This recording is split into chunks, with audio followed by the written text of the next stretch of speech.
रहते हैं, ऐसे क्रोध करने वाले भक्तों पर भी कृपा की है ठाकुर जी ने। केवट की नाव में बैठ गए राम जी, जैसे ही केवट चली, नाव चली, किनारे पहुंचने से पहले ही केवट वापस घुमा लेता है, फिर गंगा जी में ले आता है, फिर वापस लेकर के किनारे पर जाता है। जैसे ही किनारा आने वाला होता फिर लेके बीच में आ जाता है। लक्ष्मण जी बोले, हे क्या कर रहे हो ये तुम, इतनी देर हो गई बीच भंवर में हमको डुला रहे हो। केवट बोला, नाव किसकी, वो तुम्हारी, पतवार किसकी, वो तुम्हारी, तो मेरी इच्छा, जब मन करेगा लेके जाऊंगा, बैठे रहो चुपचाप। सबने समझा लिया, नहीं माना, वो प्रतीक्षा कर रहा था ये राम जी बोले कुछ। अंत में राम जी बोले, भैया बहुत देर हो गई, हमको पहुंचा दो। केवट ने तुरंत पतवार रख के बोली, बस 5 बार में हार गए और खुद जो 84 लाख बार हमको घुमाते हो, तब एक बार भी दया नहीं आती आपको। कभी छिपकली बनाते हो, कभी चेंटी बनाते हो, कभी चेंटा बनाते हो, कभी कबूतर बनाते हो, कभी मगरमच्छ बनाते हो, मछली बनाते हो, 84 लाख में हमको इतनी बार घुमाते हो। हम भी तो कहते नाथ एक बार अपने वैकुंठ के द्वार पे लगा दो हम पे, तब तो बढ़िया आपको दया नहीं आती, यहां 4 बार में हार गए। क्रोध, थोड़ी लड़ाई झगड़ा वाली भक्ति भी होती, अब यही संसार में करो तो ये क्या बन जाएगा, ये विषाद बन जाएगा। लेकिन वही केवट जब ठाकुर जी के प्रति उस भाव को कर रहा है तो वो भक्ति बन गया। गजराज तारो तेने आवने को, जावने को, खावने पकावने को मीराबाई तारी है। नरसी मेहता को तारो वही वार सवारने को, वेदन सुनावने को जय देव तारो है।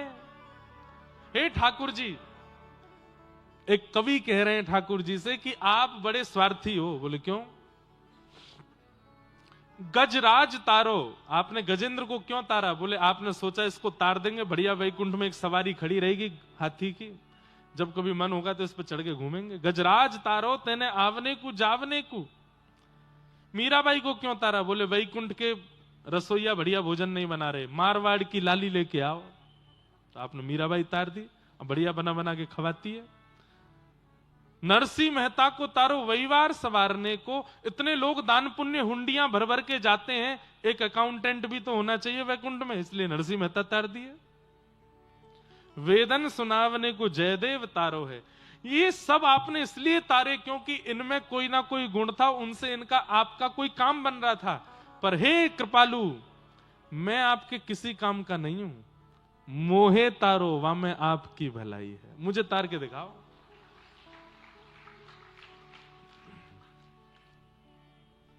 सुना है तारे हैं तुमने लाखों, हमें जो तारो तो हम भी जाने। सुना है तारे हैं तुमने लाखों, हमें जो तारो तो हम भी जाने। हरा अहिल्या का शाप तुमने, हरा अहिल्या का शाप तुमने, उबारा सबरी का पाप तुमने, उबारा सबरी का पाप तुमने। हमारे भी ताप पाप भगवन, हमारे भी ताप पाप भगवन। अगर उबारो तो हम भी जाने, अगर उबारो।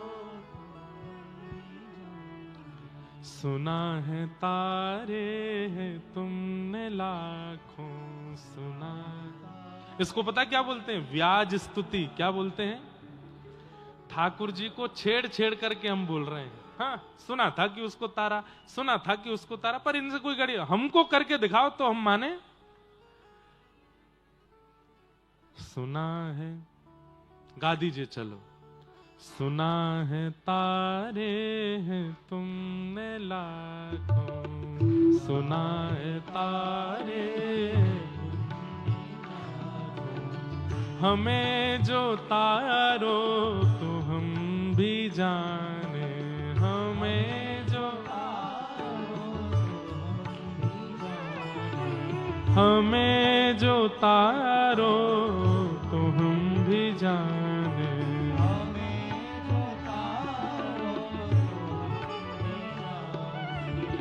हरा अहिल्या का शाप तुमने, हरा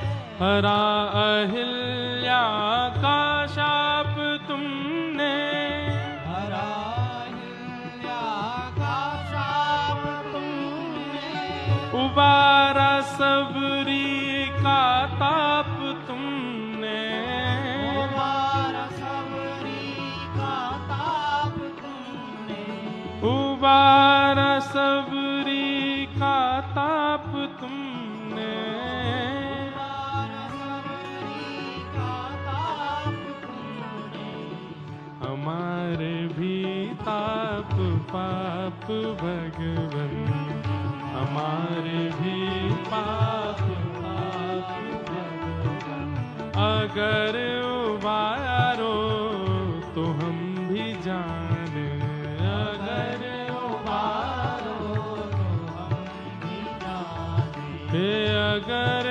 उबारो तो हम भी जाने, अगर उबारो करताल बजा के गाओ।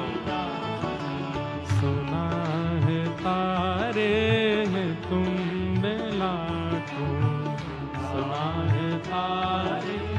श्री रंगनाथ भगवान की।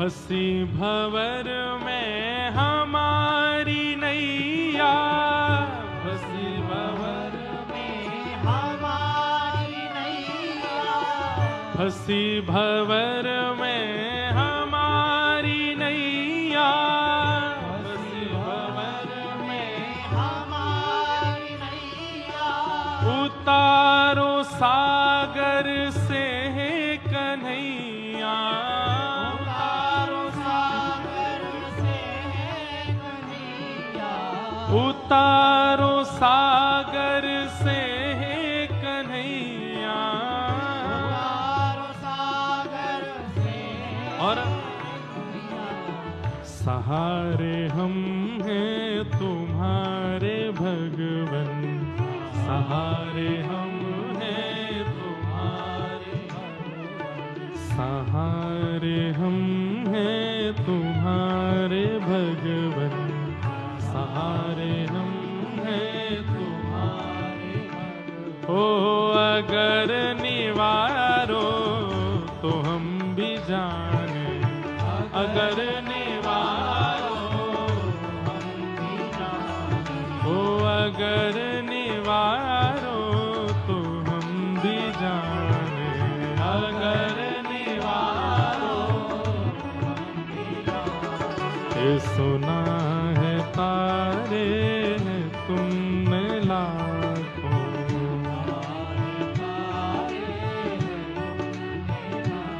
ओ हमें जो तारो तो हम भी जाने, हमें जो तारो तो हम भी जाने, निशाचरी को सहारा तुमने, निशाचरी को सारा तुमने, उतारा पृथ्वी का भार तुमने, उतारा पृथ्वी का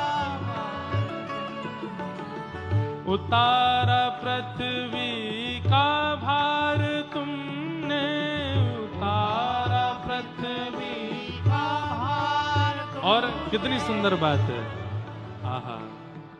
ओ हमारे सिर भी है पाप भारी, हमारे सिर भी है पाप भारी, हमारे सिर भी है पाप भारी, हमारे सिर भी है पाप भारी। ओ उन्हें उतारो तो हम भी जाने, उन्हें उतारो हम भी जाने, हे उन्हें उतारो तो हम भी जाने। उन्हें उतारो। आइए भाव से। सुना है तारे हैं तुमने लाखों,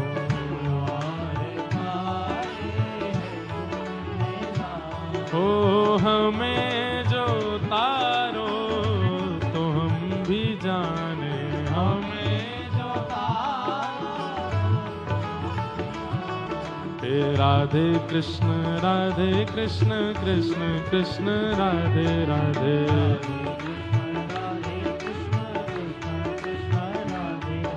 ओ राधे श्याम श्याम श्याम राधे राधे।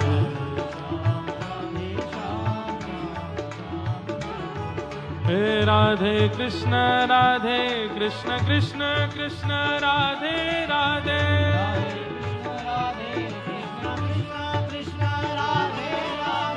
राधे श्याम श्याम श्याम राधे राधे,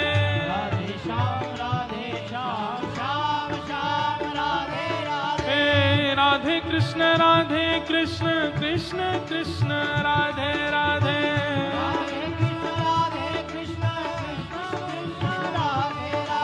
राधे श्याम श्याम राधे राधे।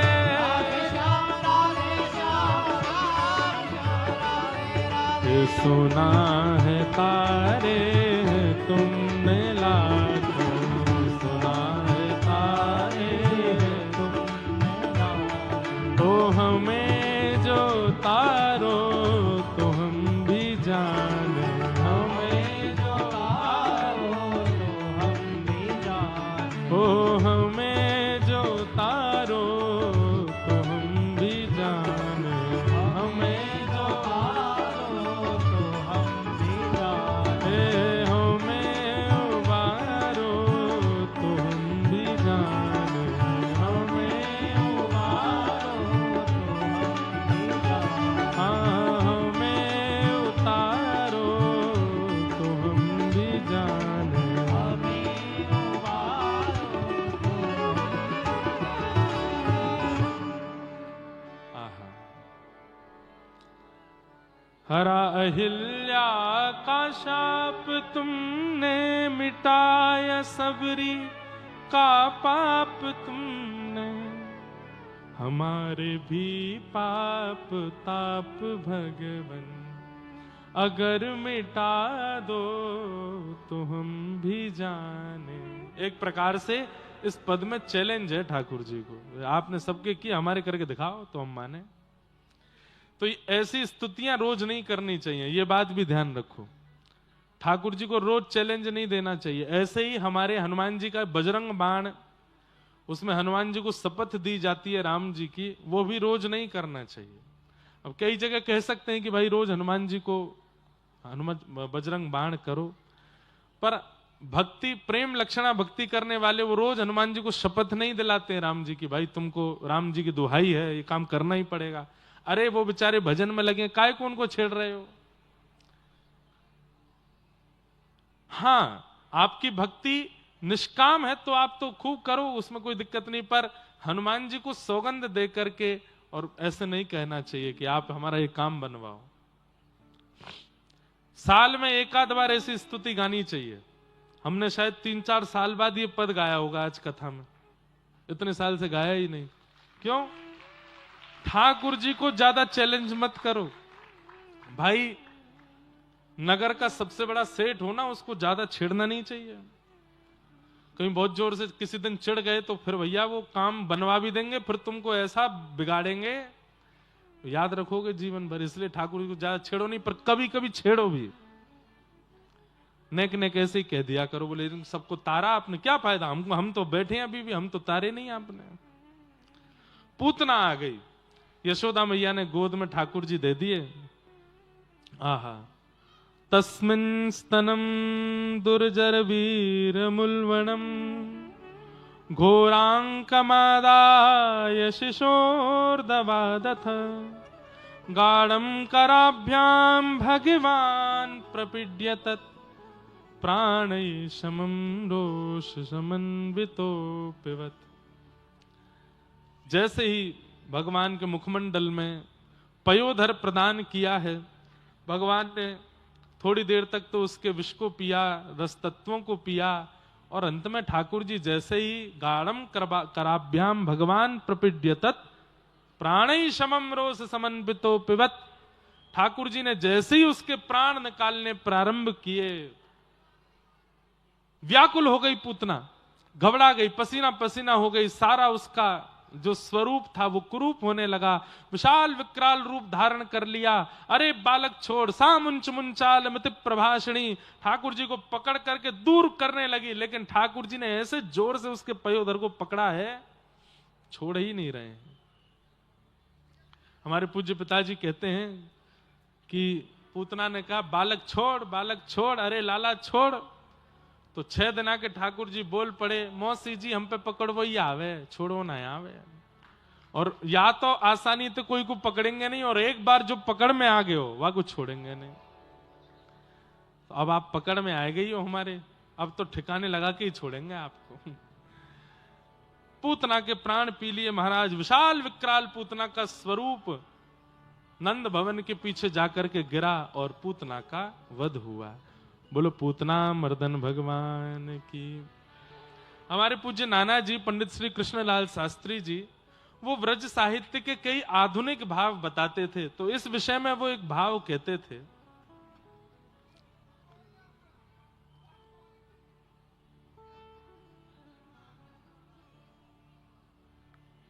बैठ जाओ, ये शांति से व्यवस्था करवाओ, हल्ला नहीं करना, बिल्कुल चुपचाप सब लोग बैठ जाओ।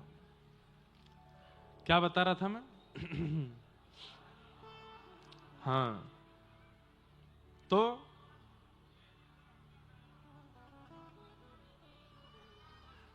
धीरे धीरे भैया, बिना हल्ला किए सब लोग आगे खिसक जाओ, नेक नेक आगे आ जाओ, बीच वाले पीछे वाले जहां कहीं भी जगह दो, थोड़ी लोग बागाओं को बैठने के लिए थोड़ा स्थान मिल जाए। अरे भैया हल्ला नहीं, धीमे धीमे, बिल्कुल धीमे। भैया हमारो इतनो महंगो माइक फेल है गयो आज कटनी में। इतने महंगे माइक पे हम चिल्ला धीरे धीरे बोलते हैं तो आवाज हमारी इतनी तेज नहीं भाई, कटनी के पानी में ताकत बहुत है। तो अब हमारा पूरा जो प्रवाह है ना वो रुक जाता है। कहीं से आ रहा था, क्या बता रहा था मैं? हैं? हाँ, नाना जी की बात, बहुत बढ़िया, सुनते तो हो आप लोग कथा। अब इसमें भी हम सकारात्मकता ये सोचेंगे कि बीच में ऐसे करवा के ठाकुर जी मानो परीक्षण करवाते हैं, देख भैया श्रोता ऐसे ही नहीं है, सब सुनने वाले हैं, तेरो प्रवाह टूट जाए इनको ना टूटे। तो आपके प्रवाह का अनुमान करवाने के लिए ठाकुर जी ऐसे करवाते हैं। तो हमारे नाना जी बताते, बुरे लाला ये पूतना की लीला, अब जैसे कई लोग ऐसा मान लेते हैं ना कि ठाकुर जी की पूरी लीला राक्षसों के वध के लिए ही है ना, पूतना तो माध्यम बनी है। ठाकुर जी ने यहां पर भी एक लीला की है। कैसी लीला? बोले भैया 6 दिन के ठाकुर जी है गए और भीड़ इतनी लगी है नंद भवन के बाहर ठाकुर जी के दर्शन करवे की, एक एक करके अंदर जा रहे हैं तो भी दिन भर में 1000, 1500, 2000, 3000, 4000, 10,000 लोग दर्शन कर लेते होंगे लाला का। इस बीच में ठाकुर जी पौड़ जाते होंगे, मैया सुलाती होगी, उतनी देर दर्शन बंद रहता होगा। और यहां भीड़ लगी है लाखों करोड़ों की, और 33 कोटि देवता और आए रूप बदल बदल के, सब भेष बदल बदल के खड़े हैं वहां पर। अच्छा चलो इन लोगों की भीड़ की बात अलग, 33 कोटि देवताओं की बात अलग, और उनका नंबर कब आएगा इसका कोई, अगर एक एक करके भी नंद भवन के भीतर जाएंगे तो सालों लगेंगे सबको दर्शन करने में ठाकुर जी के। ठाकुर जी ने विचार किया इतनी भीड़ लगी है नंद भवन के बाहर, कैसे दर्शन दें सबको। ये तो एक बात थी ही। नाना जी बोले दूसरी एक बात और थी। बोले क्या? भैया ये जीव मानव तो लाइन में लग करके दर्शन कर ही लेंगे ठाकुर जी के, लेकिन जिनके लिए ठाकुर जी धराधाम पर पधारे हैं, ऐसी जगत जननी जगत पावनी श्री गैया गौ माता, अब वो कैसे जामे नंद भवन के अंदर लाला को दर्शन करवे के लिए? वो भी एक आध नहीं है, 9 लाख हैं, और 9 लाख गैयाओं के भीतर प्रवेश कराना, लाल जी के दर्शन कराना, ये तो असंभव है। तब ठाकुर जी ने विचार किया कि मैं अपनी गैयान को दर्शन कैसे दूं? मैं इतने सारे देवी देवता बाहर खड़े हैं, इन सबन को एक बार मैं दर्शन दे दूं, वाकई नहीं, कोई हमको ऊंचा मंच मंगवाना पड़ेगा। तो बोले ऊंचा मंच एक ही है। बोले कौन? पूतना। पूतना के पयोधर को पीने के बहाने उसको राक्षसी रूप में बना के उसकी शक्तियों से उसके स्वरूप को विशाल करके नंद भवन से बाहर निकलेंगे, और जैसे ही नंद भवन के बाहर पूतना विशाल होएगी, वहां के पयोधर पर लटक के जब हम आकाश की ओर जाएंगे तो दूर दूर तक जितने दर्शनार्थी खड़े सबको मेरो दर्शन है जाएगा। और सबसे बड़ी बात, गौ खिरक में खड़ी हुई जितनी गैया हैं सबको मेरो अनुभव है जाएगा, सबको मेरे दर्शन लाभ मिल जाएंगे। इसलिए ठाकुर जी ने पूतना का मतलब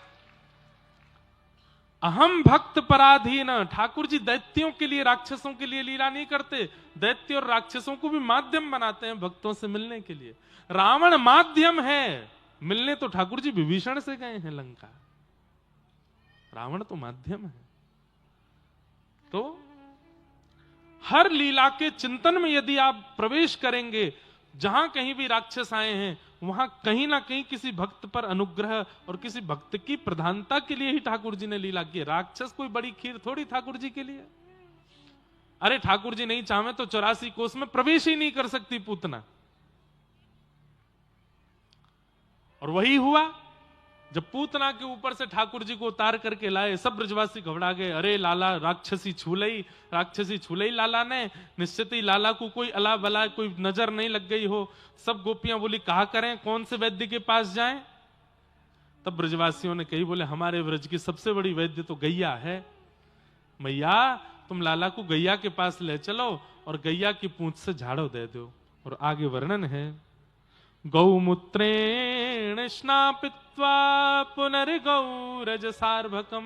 अब देखिए, माध्यम पूतना को बनाया है, पर 6 दिन के ठाकुर जी नंद भवन से बाहर निकल के गौशाला जाना चाहते हैं, इसीलिए पूरी लीला है। सब ब्रजवासी ठाकुर जी को लेकर गौशाला में गए हैं। सब गैयाओं के कान खड़े है गए हैं, पूंछ उछाल रही हैं, सब गैयाओं के नेत्रन में आंसू आ गए। क्यों? हमारे गोपालक गोपाल आए हैं। 6 दिन के ठाकुर जी को दूर से ही गैयाओं ने देखा, सबके पयोधर से स्वतः ही दुग्ध निकलने लगा। अरे ऐसी गैया जिनके पयोधर में दूध नहीं था, वे भी रुदन करने लगी। आज श्याम सुंदर आए हैं हमारी गौशाला में, खिरक में, हे विधाता मुझ पे कृपा करो, मेरे पयोधर में दुग्ध प्रदान करो। उनके भी दुग्ध प्रवाह होने लगा। यमुना जी के जल के प्रवाह में दुग्ध जाकर के मिल गया, मानो जैसे संपूर्ण व्रजमंडल का क्षीर अभिषेक किया हो गैयाओं ने। ठाकुर जी आए, गौमूत्र से स्नान कराया, पुनर्गौरज सार्भकम, गौरज को 12 अंगों पे लगाया और गौ पुच्छ से ठाकुर जी को झाड़ा। एक बात हमारी सुनिएगा बंधु, बहुत साइंटिफिक बात बता रहे हैं आपको। 5 वर्ष तक के बालक को नित्य गौशाला लेकर के जाइए और गौरज उसके माथे से लगाओ, गौ पूंछ से उसको झाड़ा दो। और विशेष रूप से बालक को यदि कोई गंभीर रोग हो तो निश्चित ही गौशाला लेकर के जाओ। उससे क्या होता है, हम आप सब लोगों के तन में बनने वाले ऐसे कितने विषैले रोग हैं जिनकी जड़ी बूटियां जंगल में होती हैं, जिनकी जड़ी बूटियां जंगल में होती हैं, जिसको हम नहीं खा सकते, वो कशैली होती हैं, विषैली होती हैं। लेकिन गौ जैसे ही आप गौ पुच्छ को पकड़ के बालक के ऊपर फेरते हैं तो गौ अपनी पूंछ से अनुभव कर लेती है कि इस बालक को रोग क्या है। और गैया फिर जब गौचारण करने के लिए जाती है तो वो उसी रोग की स्पेसिफिक जो जड़ी बूटी होती है उसको खा के आती है। और खा करके जब आती है, दुग्ध देती है या पुच्छ से जब झाड़ा दिलाती है या गौरज उस बालक के स्पर्श में आता है तो कहीं ना कहीं अंदरूनी रूप से वही जड़ी बूटी बालक तक पहुंच जाती है और उसका वह रोग निवृत्त हो जाता है। लेकिन आजकल हम लोग इन बातों पर भरोसा करते नहीं हैं। श्री ठाकुर जी इतने सुंदर क्यों हैं? ठाकुर जी इतने आकर्षक क्यों हैं, ठाकुर जी इतने हिष्टपुष्ट बलवान क्यों हैं। आज तक ठाकुर जी को कोई की नजर वजर अला बला इतने बड़े बड़े विपत्तियां वृंदावन में आई। अब